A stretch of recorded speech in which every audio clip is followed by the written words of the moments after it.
الرحمن الرحیم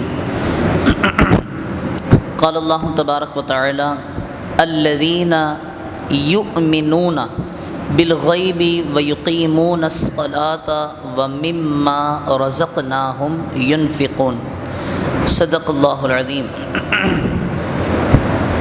ان اللہ وملائکتہ یصلون علی النبی یا ایہا الذین آمنوا صلوا علیہ وسلموا تسلیما اللہم صلی علی سیدنا و مولانا محمد وعلی آلہ وصحبہ وبارک وسلم۔ الحمدللہ ثم الحمدللہ، درس قرآن کی ہماری آج دوسری نشست، میں یوں کہوں کہ جو ہماری سنڈے کلاس ہوتی ہے اس کو ہم کلاس کہیں گے، اس میں درس دیا جاتا ہے، سبق دیا جا رہا ہے، تو اس کی ہماری آج دوسری کلاس۔ پہلی کلاس میں ہم نے سورہ بقرہ کی آیت نمبر 1 اور 2، آیت نمبر 1 جو ہے میں پہلے تھوڑا سا ریویژن کر دوں تاکہ آپ کے ذہن میں کچھ باتیں آ جائیں۔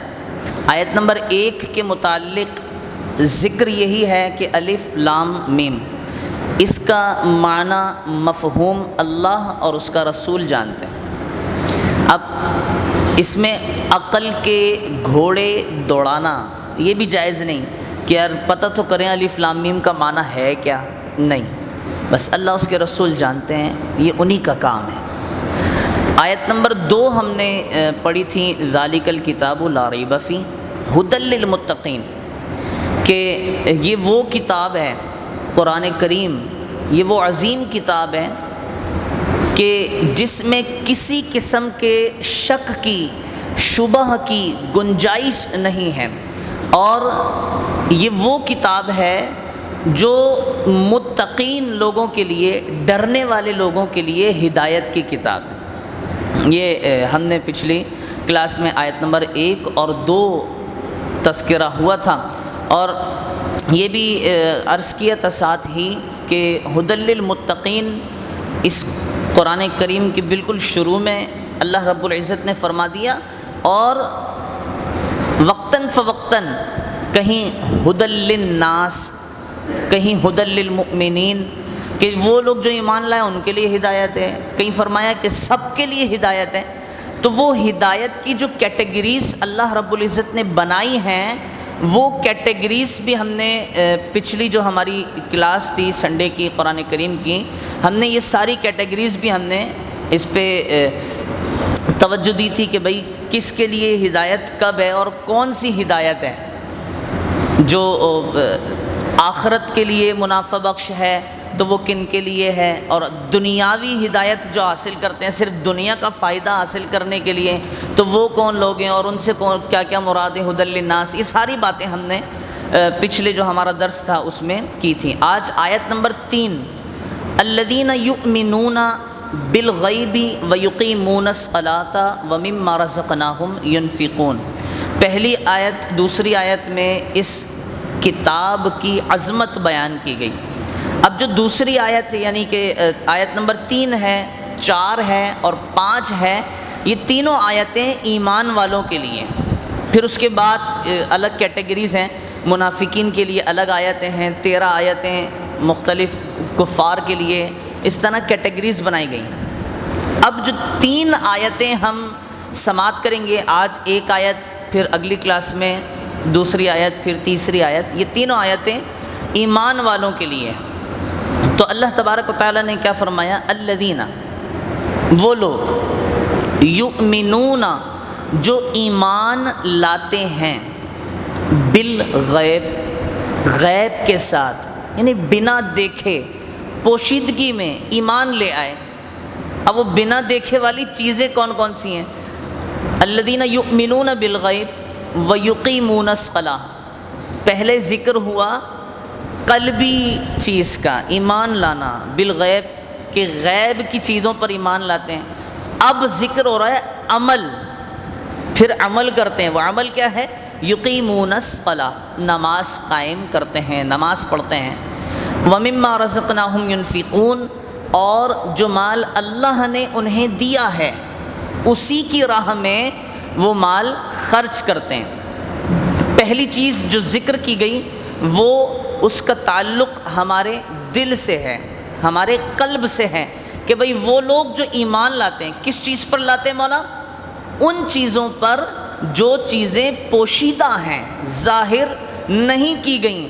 اب وہ چیزیں کیا کیا ہیں؟ وہ بہت آسان سی بات ہے۔ ہم جب ایمان لاتے ہیں تو ہمیں سکھایا جاتا ہے کہ بھئی آپ نے اللہ تبارک و تعالیٰ کے تمام انبیاء پر ایمان لانا ہے۔ اب تمام انبیاء ہم نے تو دیکھے نہیں ہیں، ہے نا؟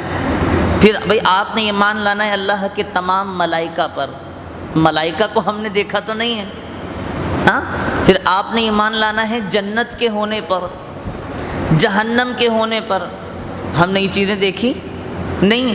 بھئی آپ نے ایمان لانا ہے مرنے کے بعد ایک زندگی اور شروع ہونے والی ہے، دوبارہ زندہ کیا جانا ہے، اس چیز پر بھی ایمان لانا ہے۔ یہ چیز ہم نے دیکھی تو نہیں، لیکن ایمان لانا ہے۔ پھر آپ نے ایمان لانا ہے حساب و کتاب پر، کہ حشر کا میدان، قیامت، یوم آخر، ان ساری چیزوں پر ایمان لانا۔ یہ ساری چیزیں ہم نے دیکھی تو نہیں ہیں لیکن ایمان لاتے ہیں۔ یہ ساری چیزوں پر ہم کیا کرتے ہیں؟ ایمان لاتے ہیں۔ تو ان تمام چیزوں کا تعلق ہمارے دل سے ہے۔ پھر اللہ فرمانا ہے اب جب یہ جو چیزیں ایمان والی ہیں نا، جن پر ہم ایمان لے آئے، ان پر ایمان لانے کے بعد وہ جو ایمان لے آتے ہیں، پھر وہ اس سے آگے سیکنڈ سٹیپ کی طرف بڑھتے ہیں، وہ اسٹیج 2 آ جاتا ہے۔ وہ کیا ہوتا ہے؟ اب وہ لوگ جو ان ساری چیزوں پر ایمان لے آئے، جنہوں نے دل سے یقین کر لیا کہ ہاں یار اللہ ہے، ہم نے دیکھا تو نہیں لیکن اللہ ہے، ہم اس پر ایمان لاتے ہیں، ملائکہ بھی ہیں، انبیاء بھی ہیں، ساری چیزیں ہیں، ہم سب پہ ایمان لاتے ہیں۔ اب ایمان لانے کے بعد ہمارا کام کیا ہے؟ اب ہم نماز کی طرف آگے بڑھیں۔ اب عمل شروع ہو گیا۔ پہلے ایمان لے آئے ساری چیزوں پر۔ میں اس کی مثال اس طرح دوں، جیسے ہم ایمان مفصل پڑھتے ہیں، اس میں یہ ساری چیزیں موجود ہیں، آمنت باللہ و ملائکتہ و کتبہ، یہ ساری چیزیں موجود ہیں کہ میں ایمان لاتا ہوں ملائکہ پر، رسولوں پر، کتابوں پر، یہ ساری چیزیں موجود ہیں۔ جب آپ ایمان لے آئے، مومن بن گئے، اب آپ کا کام یہ ہے کہ اب آپ نے عمل کی طرف آگے بڑھنا ہے۔ اب وہ عمل کیا ہے؟ اللہ فرما رہا ہے وَيُقِيمُونَ الصَّلَاةَ، ایمان والے ہو گئے، اب آپ نماز قائم کریں گے جناب، اب نماز پڑھیں گے۔ پھر نماز پڑھنے کے بعد کیا کریں گے؟ وَمِمَّا رَزَقْنَاهُمْ يُنْفِقُونَ، وَمِمَّا رَزَقْنَاهُمْ يُنْفِقُونَ۔ یوں تو یہاں مراد صدقات وغیرہ ہیں، ڈائریکٹ اللہ تبارک و تعالیٰ نے لفظ زکوٰۃ استعمال نہیں کیا، لیکن ہم اس کا ایک معنی زکوٰۃ بھی لے سکتے ہیں، کیونکہ قرآن کریم میں بہت سارے مقامات پر نماز کے ساتھ زکوٰۃ کا ذکر آیا۔ تو دونوں معنی ہم لیں گے کہ وہ لوگ جو ایمان لاتے ہیں بنا دیکھے ہر پوشیدہ چیز پر، اور پھر وہ نماز قائم کرتے ہیں اور زکوٰۃ دیتے ہیں، اور یہ بھی معنی لیں گے کہ ہم وہ نماز قائم کرتے ہیں اور اللہ کی راہ میں اپنا مال خرچ کرتے ہیں۔ اب اس میں ہر قسم کا صدقہ آ گیا، ہر قسم کا صدقہ۔ تو کوئی بات ایسی ہو نا جو مبہم ہو، تھوڑی سی جس میں خیالات اپنے ذہن کے گھوڑے دوڑا سکتے ہوں، تو اس میں بہت سارے پازیٹیو جو معنی ہوتے ہیں وہ لیے جا سکتے ہیں کہ بھئی اللہ کی راہ میں مال خرچ کرنا، صدقہ، صدقات نافلہ، صدقات واجبہ، زکوٰۃ وغیرہ وغیرہ، یا ویسے ہی تحفتاً کسی کو مال دینا، یہ ساری چیزیں اس میں شامل ہو جائیں گی وَمِمَّا رَزَقْنَاهُمْ يُنْفِقُونَ میں۔ ہاں اگر خاص ذکر ہو جاتا وَيُقِيمُونَ الصَّلَاةَ وَيُؤْتُونَ الزَّكَاةَ، کہ وہ نماز قائم کرتے ہیں اور زکوٰۃ ادا کرتے ہیں، تو پھر خاص ہی بات ہوتی بھئی اب یہاں پہ صرف زکوٰۃ کی بات ہے، دوسری کوئی بات نہیں ہوگی۔ لیکن یہاں اللہ نے فرمایا وَمِمَّا رَزَقْنَاهُمْ يُنْفِقُونَ، بس مال خرچ کرنے کی بات ہے اللہ کی راہ میں۔ اب وہ مال صدقات نافلہ ہو، صدقات واجبہ ہو، یا دیگر XYZ۔ اب آئیے کہ پہلی چیز جو اس آیت میں اللہ تبارک و تعالیٰ نے فرمائی وہ ہے ایمان۔ وہ کیا چیز ہے؟ ایمان۔ ایمان کہتے کسے ہیں؟ ایمان کہتے ہیں کہ بندہ سچے دل سے ان سب باتوں کی تصدیق کرے، تمام باتوں کی تصدیق کرے جو ضروریات دین میں داخل ہیں، جو ضروریات دین میں داخل ہیں۔ اب ضروریات دین کیا ہیں؟ ہر وہ چیز جس پر ایمان لائے بغیر بندہ مومن نہیں ہو سکتا، وہ ساری چیزیں ضروریات دین میں داخل ہیں۔ اب کوئی نماز کا انکار کر دے تو نماز ضروریات دین ہے، اس کا انکار کفر ہے، پھر بندہ مومن نہیں رہ سکتا۔ کوئی بندہ زکوٰۃ کا انکار کرے، کوئی حج کا انکار کرے، کوئی جہاد کا انکار کرے، کوئی اللہ تبارک و تعالیٰ کی وحدانیت کا انکار کرے، کوئی بندہ جہنم کا، جنت کا، ملائکہ کا، رسولوں کا، نبی کریم صلی اللہ علیہ وسلم کی نبوت کا، ان چیزوں کا انکار کرے، یہ ضروریات دین میں سے ہیں۔ اگر ان میں سے کسی بھی چیز کا انکار کرتا ہے تو بندہ کافر ہے۔ تو ان تمام چیزوں کو دل سے ان کی تصدیق کرنا یہ ایمان کہلاتا ہے۔ اور ضروریات دین میں سے کسی ایک، یہ نہیں ساری، کسی ایک ضرورت دینی کا بھی انکار کیا تو بندہ دائرہ اسلام سے خارج ہو گیا۔ دوسری چیز جو اس آیت مقدسہ میں اللہ رب العزت نے بیان فرمائی، وہ فرمایا عمل، کہ آپ کا عمل کیا ہے۔ ایمان میں داخل نہیں ہوتے، اسی لیے قرآن پاک میں ایمان کے ساتھ عمل کا جداگانہ ذکر کیا جاتا ہے۔ عمل جو ہے، ایمان ایک الگ کیٹیگری ہے، ایمان لانا یہ ایک الگ کیٹیگری ہے، عمل کرنا یہ ایک الگ کیٹیگری ہے۔